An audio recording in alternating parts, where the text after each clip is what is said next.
This is an audio summary of 1984 by George Orwell, going chapter by chapter. Please check the description for chapter selection. This audio summary is brought to you by Swagbucks. Earn $10 towards any gift card when you sign up with the QR code or link in the description below.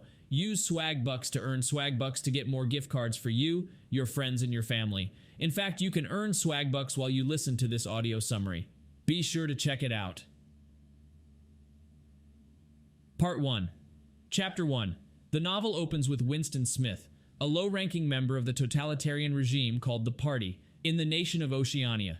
He lives in a dilapidated apartment building known as Victory Mansions, where the government's ever-watchful eye is ever present through telescreens.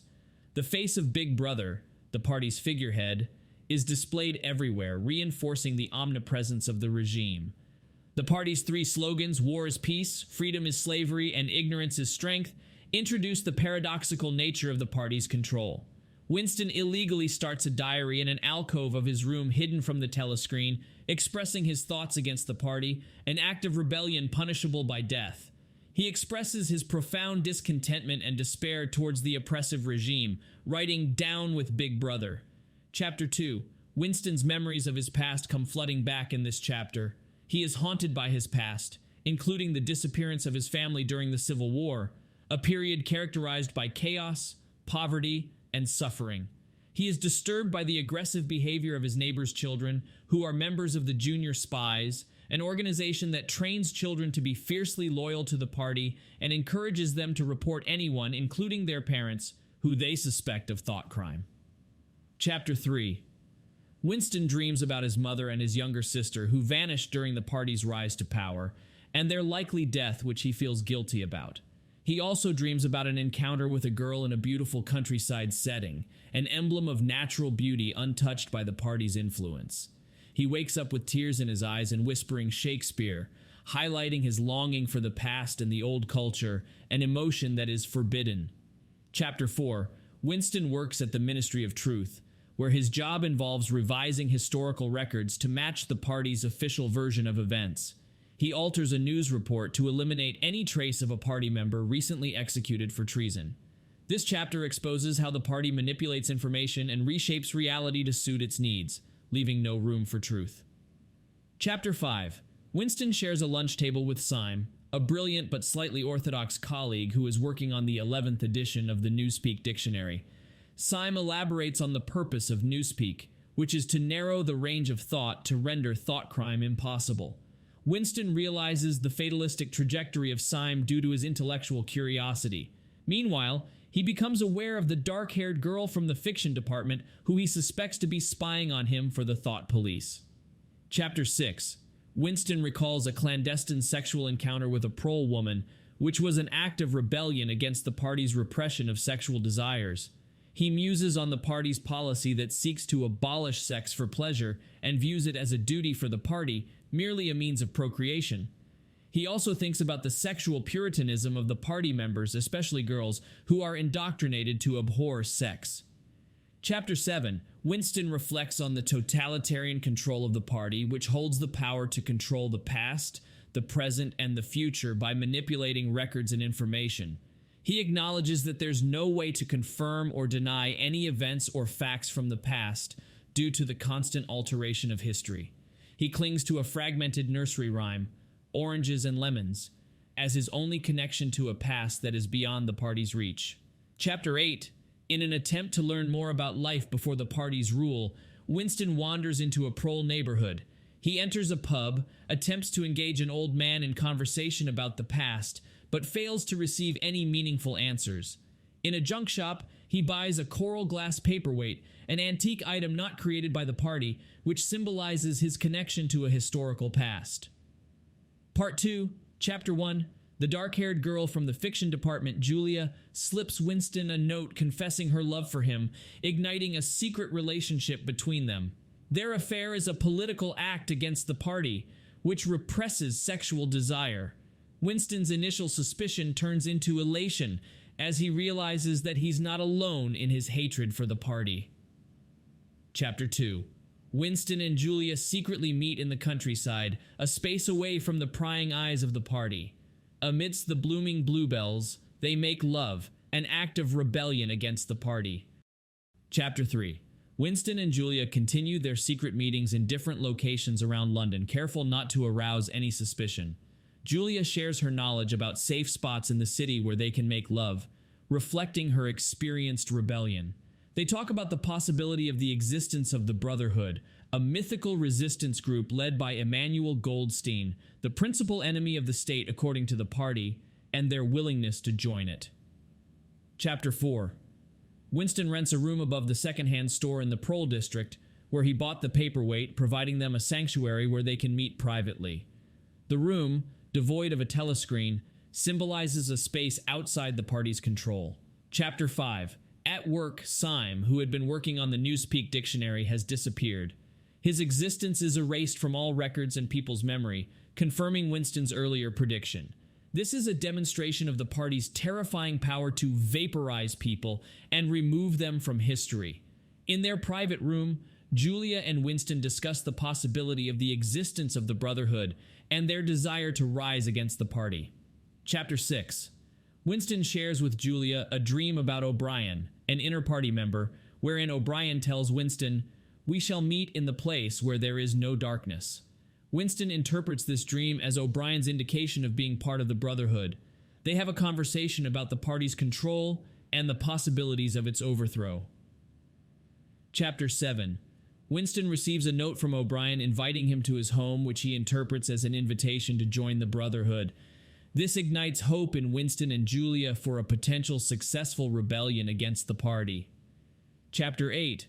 Winston and Julia visit O'Brien's lavish apartment, where they are introduced to a servant, a member of the Proles.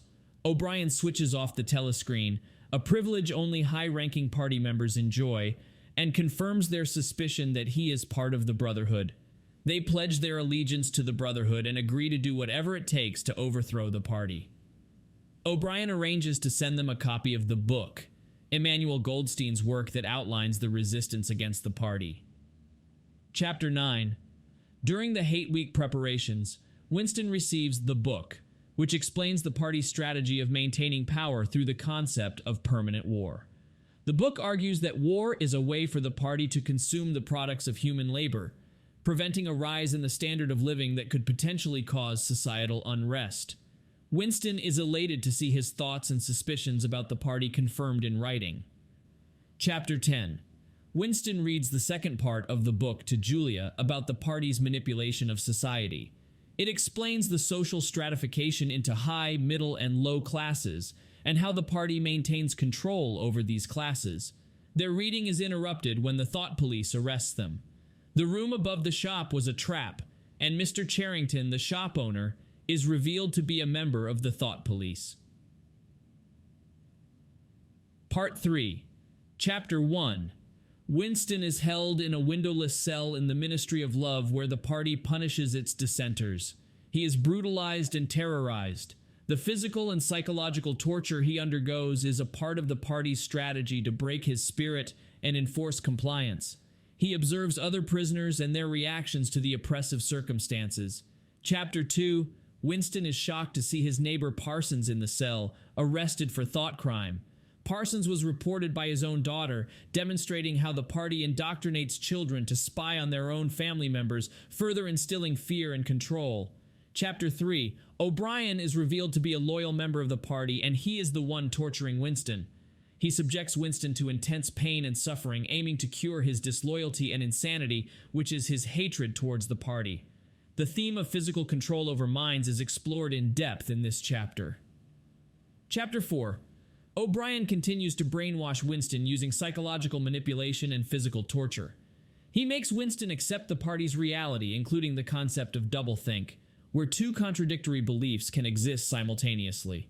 O'Brien forces Winston to deny the existence of objective reality and accept the party's version of truth. Chapter 5. O'Brien continues Winston's re-education, interrogating and torturing him to break down his resistance and make him accept the party's version of reality. Winston is continuously beaten until he genuinely believes he is guilty of thought crime. During this process, O'Brien reveals the party's ultimate motive: the pursuit of power for its own sake. Chapter 6. Winston's physical health gradually begins to recover. O'Brien tells him about the final step in his reintegration. He must come to love Big Brother. This underscores the party's demand for total loyalty and love from its members, regardless of its actions. During a game of chess, Winston sees a news bulletin declaring Oceania's decisive victory over Eurasia, and he tears up, realizing he has won the victory over himself, signifying his indoctrination is nearly complete. Chapter 7. Winston is taken to room 101, the most dreaded room in the Ministry of Love, where prisoners face their worst fears. For Winston, it's rats. O'Brien threatens to let loose a cage of rats on Winston's face. Unable to bear his fear, Winston betrays Julia by begging O'Brien to do it to her instead. This signifies Winston's final surrender to the party. Chapter 8. Winston is released from the Ministry of Love as a broken man. He now spends his time at the Chestnut Tree Cafe drinking victory gin and playing chess. He has accepted the party's power and no longer possesses any rebellious thoughts. One day he meets Julia but feels nothing for her as their spirit of rebellion has been destroyed. Winston has a vision of Big Brother and realizes that he loves Big Brother, marking his complete acceptance of the party's authority. Book summary. 1984 by George Orwell is a dystopian novel that explores the life of Winston Smith, a low-ranking member of the ruling party in a totalitarian regime in the nation of Oceania. The story is set in a society where the government controls every aspect of life, including thought, and rebellion is met with severe punishment. Throughout the book, Winston attempts to resist the party's control, but ultimately fails due to the immense psychological manipulation and physical torture imposed on him. Winston's journey starts with him committing thought crime by writing a diary, and it progresses with his secret affair with Julia, a fellow party member. Their rebellion amplifies when they pledge allegiance to the mythical resistance group, the Brotherhood. However, their hope for a successful rebellion is crushed when they are betrayed by the inner party member O'Brien, who they believed was part of the resistance. In the Ministry of Love, Winston undergoes brutal torture, both physical and mental, breaking his spirit and resistance. He is forced to betray Julia, the woman he loves, highlighting his complete surrender to the party. Finally, the novel ends with Winston accepting the party's reality and professing his love for Big Brother, marking the party's total victory. Cultural and societal significance. 1984 remains one of the most influential novels in world literature, with its portrayal of a totalitarian regime and the terrifying extent of its control echoing in various societies and political structures. It offers a chilling warning about the loss of individuality, freedom, and truth in a totalitarian society. The novel introduced concepts like Big Brother, doublethink, thought crime, newspeak, and Room 101, which have become part of common vernacular, symbolizing government surveillance, censorship, and manipulation. It has shaped discussions on individual rights, privacy, and state control, thus influencing political and social discourse. Orwell's 1984 serves as a powerful reminder of the dangerous implications of absolute power, the importance of personal and political freedom, and the need to safeguard truth and historical accuracy. It continues to be relevant as it resonates with contemporary issues related to privacy, surveillance, misinformation, and government control.